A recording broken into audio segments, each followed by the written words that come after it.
श्रीपादराजम शरणम प्रपद्ये. श्रीपादांचा जय जयकार असो. आता आपण सुबैया श्रेष्ठी हे शंकर भटांना भेटले व त्यांनी शंकर भटांना काही गोष्टी सांगितल्या, ते आपण ऐकत होतो. सुबैया श्रेष्ठींनी सांगितलेल्या गोष्टीनंतर त्यांनी ते चिंतामणी व बिल्वमंगल पिठापुरस कसे आणण्यात आले ते सांगणार होते. पण तत्पूर्वी ते काय म्हणाले की श्रीप्रभूंच्या चमत्कारिक लीलांचे द्योतक असलेले चित्रद नावाचे गाव नरसिंहवर्म्याच्या शेतात कसे उभारले गेले व त्याचा नाव रूपास आले ते मी तुला समजावून सांगेन. भविष्यकाळात घडणाऱ्या विचित्र आणि विशिष्ट गोष्टींबद्दल, श्रीपाद प्रभूंच्या कल्की या अंतिम अवतारापूर्वीच्या लीलांबद्दल सविस्तर माहिती दिली. तर बघा, कल्की हा अवतार कोणाचा? विष्णू होता, पण तोच श्रीपाद प्रभूंचा कल्की अवतार असं म्हटलं आहे. म्हणजे श्रीपाद प्रभूमध्येच विष्णू तत्व सामावलेले आहे असं यातून सूचित होते. असे म्हणून ते शेजारील झोपडीत गेले. तर ते काय केलं, ते शंकर भटांना घेऊन शेजारील झोपडीत गेले. खजुराच्या झाडाच्या पानापासून बनवलेल्या 2 सतरंज्या तेथे होत्या. उच्च जातीचे 4 कुत्रे त्या झोपडीत रक्षणासाठी होते. श्रीपादांच्या स्मरणमात्राने होणारे फळ. आता श्रीपाद प्रभूंच्या दिव्य लीला इतरांकडून सिद्धीस जात नाहीत. श्रीपादांच्या हृदयगम्य लीलांच्या केवळ स्मरणमात्राने अनेक जन्मातील साठलेल्या पापांच्या राशी भस्म होऊन जातात. म्हणजे ह्या नुसत्या लीलांचं जरी स्मरण केलं तरीसुद्धा आपल्या अनेक जन्मांच्या पापराशी भस्म होऊन जातील. म्हणजे आता एक लक्षात घ्या, आता ही श्रीपाद कथा मी सांगतोय, हे माझं पुण्य आहे, की माझं कोणतं तरी जन्मेचं पुण्य असेल, त्यामुळे मला ही श्रीपाद कथा वाचण्यात येते माझ्या आणि तुम्हाला सांगण्यात येते. तर आपल्याकडे जवळजवळ 350 जण आहेत, पण 350 जणांपैकी फक्त मोजकीच लोक ही कथा ऐकत आहेत. तर जे ऐकतायत ते त्यांचं पुण्यफळ आहे आणि त्यांच्या पुण्यफळामुळे त्यांना ही कथा ऐकण्याचं भाग्य लाभतं आणि जे कोणी ऐकत आहेत त्यांना या श्रीपाद लीलांचे जर त्यांनी नंतर कधी स्मरण मात्र केलं तरी त्यांनी अनेक जन्माची पापे नष्ट होतात. तर आता पुढचा अध्याय सुरू होत आहे. पुढच्या अध्यायामध्ये सुबैया श्रेष्ठी, चिंतामणी आणि बिल्वमंगल यांचा वृत्तांत सांगितलेला आहे. आता सुबैया श्रेष्ठी कोण होते, चिंतामणी कोण होती आणि बिल्वमंगल कोण होते हे आधीच्या ह्याच्यात आलेलं होतं. तो भाग आता कदाचित तुमच्या विस्मरणात गेला असेल. तर दुसऱ्या दिवशीची कथा सुरू झाली. आता त्या झोपडीतनं ते दुसऱ्या दिवशी सुबैया श्रेष्ठींनी सांगण्यास प्रारंभ केला. ते म्हणाले, श्री दत्तप्रभू हे सर्व देवतांचे स्वरूप आहे. दत्ताराधना केली असता सर्व देवतांच्या आराधना केल्याचे फल प्राप्त होते. सर्व देवतांमध्ये दत्तप्रभूच अंतर्भूत आहेत. श्री सुमती माता अनुसया तत्वातील परम शिवाची शनी प्रदोषसमयी आराधना करीत असे. त्यामुळे श्री दत्तप्रभूंमधील शिवतत्व अनुसया तत्वात प्रतिबिंबित होऊन अनुसया माते समान असलेल्या सुमती मातेच्या उदरी श्रीपाद श्रीवल्लभ रूपात अवतरले. ही एक अद्भुत योग प्रक्रियाच आहे. माता पित्यांच्या संयोगाशिवाय योगनिष्ठेने मध्ये असताना अप्पराज शर्मा व सुमती मातेच्या नेत्रातून योग ज्योती प्रकट होऊन त्यांचा संयोग होऊन सुमती मातेच्या गर्भात प्रवेश करून 9 महिन्यानंतर केवळ ज्योतिरूपाने ते बाहेर प्रकटले. आता श्रीपाद श्रीवल्लभांचा जन्म कसा झाला, तर तो माता पित्यांच्या संयोगातून झाला नव्हता. तर कसा झाला होता, तर योगनिष्ठेमध्ये असताना अप्पराज शर्मा आणि सुमती मातेच्या नेत्रातून 2 योगज्योती प्रकट झाल्या. त्यांचा संयोग होऊन त्यांनी सुमती मातेच्या गर्भात प्रवेश केला आणि 9 महिन्यानंतर केवळ ज्योतिरूपाने ते बाहेर प्रकटले. म्हणजे श्रीपाद श्रीवल्लभ हे ज्योतिरूपाने बाहेर प्रकटले. वास्तविक पाहता श्रीपाद ज्योती स्वरूपच आहेत. म्हणजे खरं तर त्यांचं स्वरूप काय, ज्योती स्वरूपच आहे. त्यांनी 3ऱ्या वर्षी आश्चर्यकारक लीला करण्यास सुरुवात केली. श्रीपादांनंतर विद्याधारी, राधा आणि सुरेखा या 3 बहिणींचा जन्म झाला. आता बघा, आपण जेव्हा सिद्धमंगल स्तोत्र म्हणतो तेव्हा श्री विद्याधरी राधा सुरेखा श्रीराखीधर श्रीपादा असं म्हटलो. तर त्या कोण आहेत? विद्याधरी, राधा आणि सुरेखा. तर त्या श्रीपादांच्या 3 बहिणी आहेत बरं का. तर श्रीपादानंतर विद्याधरी, राधा आणि सुरेखा या 3 बहिणींचा जन्म झाला. श्री विद्याधरी जन्मादिवशीच बापन्नाचार्यालूंचे एक दूरचे बंधू मल्ल्यादी रामकृष्ण अवधानी नावाचे एक महान पंडित त्यांच्या घरी आले. आता बघा, विद्याधरीचा जेव्हा जन्म झाला त्यावेळेला त्यांच्या जन्माच्या दिवशीच बापन्नाचार्यालूंचे एक दूरचे बंधू मल्ल्यादी रामकृष्ण अवधानी, आता त्यांचं नाव काय होतं तर मल्ल्यादी आता मल्ल्यादी हे त्यांचं घराणं आहे, त्यामुळे त्यांच्या नाव पुढे मल्ल्यादी नाव लावण्याची प्रथा आहे. तर रामकृष्ण अवधानी हे त्यांचं नाव, म्हणजे मल्ल्यादी रामकृष्ण अवधानी हे पंडित त्यांच्या घरी आले. त्यांना चंद्रशेखर नावाचा एक मुलगा होता. धंडीकोटा यांच्या घरी महालक्ष्मी जन्मली.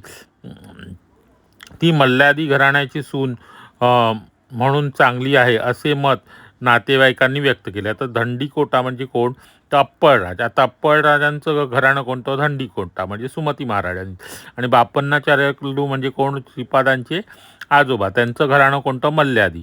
त्यामुळे धंडीकोटांच्या घरी महालक्ष्मी जन्मली, ती मल्ल्यादी घराण्यात सून म्हणून चांगली आहे असे मत सर्व नातेवाईकांनी व्यक्त केले. श्रीपाद प्रभूसुद्धा म्हणाले की त्यांची बहीण विद्याधरी हिचा चंद्रशेखराशी विवाह होणे ही चांगली गोष्ट आहे. आपोआप प्रभूंचे हेतू पूर्णत्वास गेले. म्हणजे प्रभूंचे काहीतरी हेतू असतील, आता यामागे पुढे काहीतरी हेतू असणार. जसजशी तुम्ही कथा ऐकत जाल तसं चरित्रामध्ये ते येत जाईल की काय. हे दरवाजे लावून घे परत.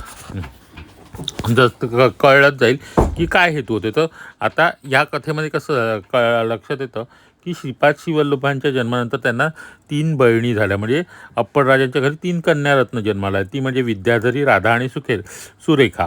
आणि बापन्नाचार्यालूंचे एक दूरचे बंधू मल्ल्यादी रामकृष्ण अवधानी जेव्हा ते त्यांच्या घरी आले तेव्हा त्यांनी सांगितलं की त्यांच्या श्रीपाद यांच्या घरी म्हणजे अप्पळराज शर्मांच्या घरी लक्ष्मी जन्मलेली आहे आणि ती मल्ल्यादी घराण्याची सून झाली पाहिजे.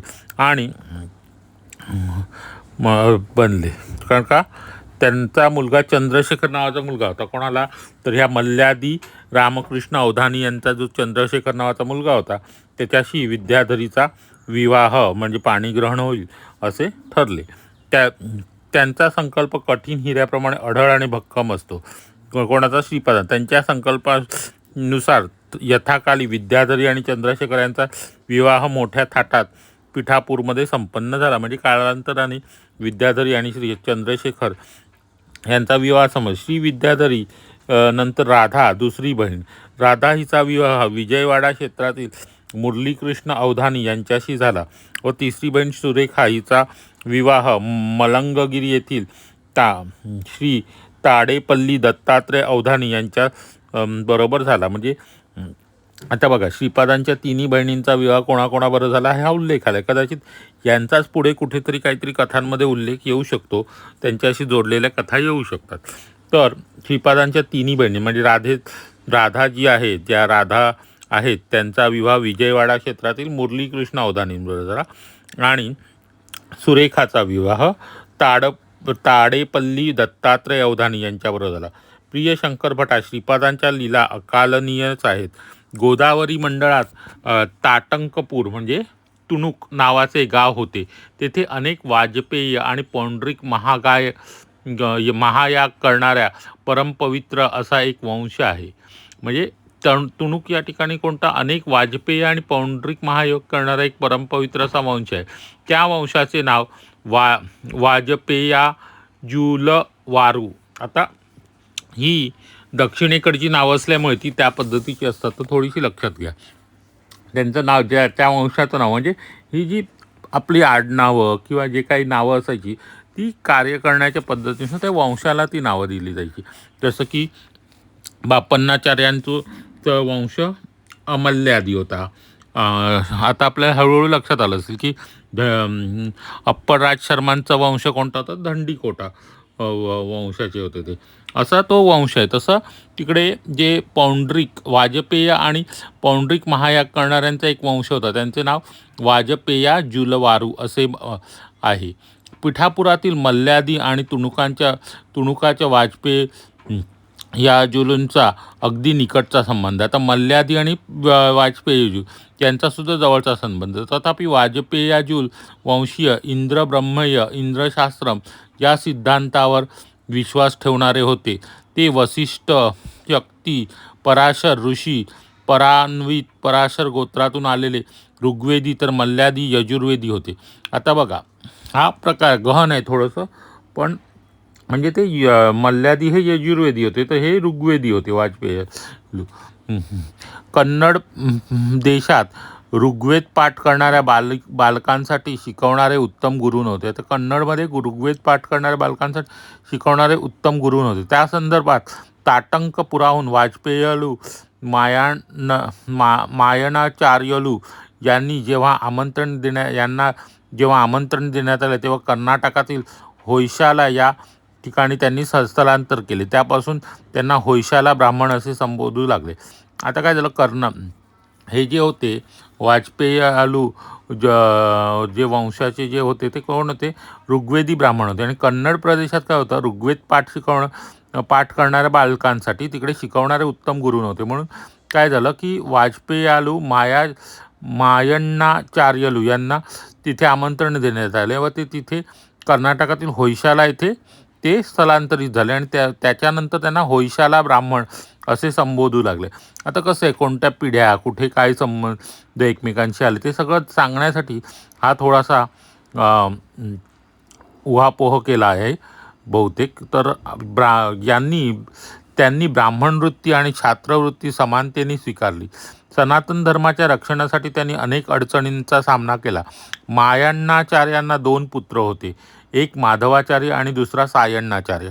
आता बघा ह्या पिढ्या पुढे तर हे स्थलांतरित झालेल्या मायण्णाचार्यांना 2 मुलं होती, माधवाचार्य आणि सायण्णाचार्य. दोघेही महान पंडित होते. श्री सायणाचार्य हे यांनी वेदावर भाष्य लिहिले. श्री माधवाचार्यांनी महालक्ष्मीच्या अनुग्रहासाठी तीव्र तप केले. श्री महालक्ष्मी प्रकट झाली तेव्हा त्यांनी उदंड कृपेची याचना केली. नंतर लक्ष्मीदेवींनी त्यांना सांगितले, प्रिय पुत्र, ते या जन्मात साध्य होणार नाही, तुला होणार नाही. तेव्हा माधवाचार्य म्हणाले, माते, मी संन्यास घेत आहे. संन्यास म्हणजे मनुष्याचा दुसराच जन्मच असतो. त्यानंतर देवीने हवा असलेला वर दिला. त्या वराच्या योगाने कोणत्याही हलक्या धातू स्पर्श करतात त्याचे सोने होत असे. तेच विद्यारण्य स्वामी. तर हे माधवाचार्य हेच पुढे कोण झाले, विद्यारण्य स्वामी. श्रीपाद प्रभूंचा अनुग्रह त्यांनाच प्राप्त होता. त्यांच्या 3ऱ्या पिढीत संन्यास आश्रमात त्या परंपरेतील कृष्ण सरस्वती हे श्रीपाद प्रभूंच्या पुढच्या अवतारास नरसिंह सरस्वतींच्या अवतारास संन्यास दीक्षा देणारे गुरु होतील. म्हणजे माधवाचार्य हेच पुढे कोण झाले, विद्यारण्य स्वामी होते. आणि ह्या विद्यारण्य स्वामींच्या 3ऱ्या पिढीतील श्रीकृष्ण सरस्वती. आता हे नाव खूप महत्त्वाचं आहे, श्रीकृष्ण सरस्वती, कारण की या श्रीकृष्ण सरस्वतींनी नरसिंह सरस्वती अवतारात त्यांना संन्यास दीक्षा देणारे त्यांचे गुरु होते. त्यांची भोगातील इच्छा नष्ट न झाल्याने त्यानंतरच्या शतकात सायण्णाचार्यांच्या वंशात गोविंद दीक्षित या नावाने जन्माला येतील. आता सायण्णाचार्यांची भोगाची इच्छा, तर ते पुढे कोणत्या नावाने जन्म घेणार, तर गोविंद दीक्षित या नावाने जन्म घेणार आहेत. आणि ते तंजावर प्रांताच्या महाराजांचे मंत्रीपद सुशोभित करतील. त्यांची राजश्री म्हणून प्रशंसा होईल. आता गोविंद दीक्षितांच्या पुढे काय होणार, राजश्री म्हणून प्रशंसा होणार. ही भविष्यवाणी म्हणजे श्रीपाद श्रीवल्लभांचा सत्य संकल्प होता.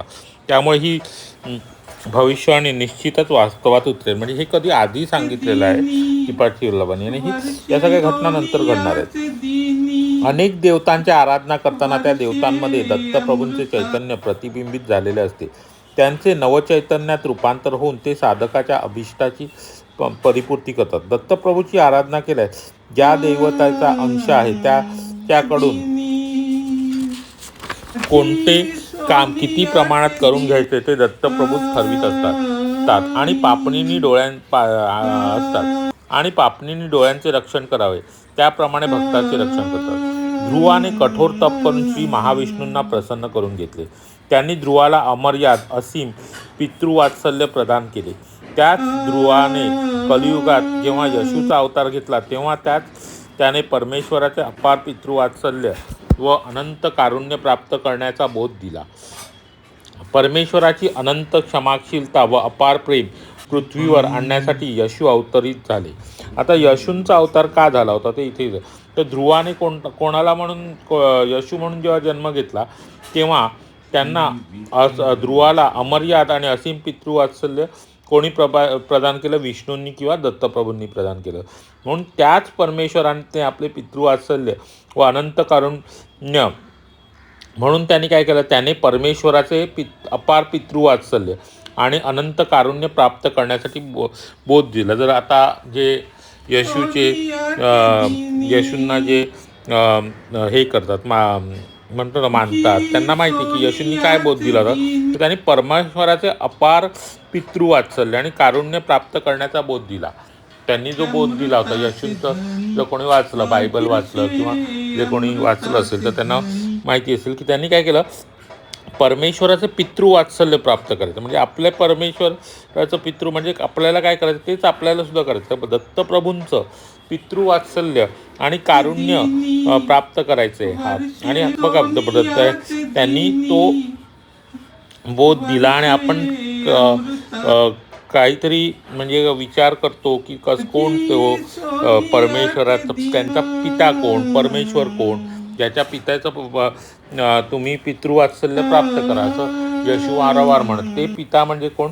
ते दत्तप्रभूच आहेत किंवा श्री महाविष्णूच आहेत. म्हणजे सगळ्याचं मूळ एकच आहे इथे सांगितलं आहे. परमेश्वराची अनंत क्षमाशीलता वापर पृथ्वीवर आणण्यासाठी येशू अवतरित झाले.